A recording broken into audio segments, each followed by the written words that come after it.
KPBS has created a voter's guide in past elections, but this year it's new and improved. You can now customize it by putting in your address or zip code.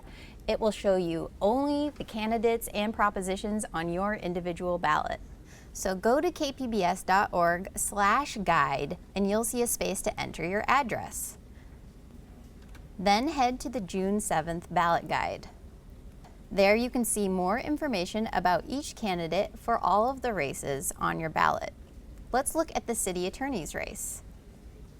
You can see the candidates, their experience, top 3 priorities, and where the candidates are getting their money.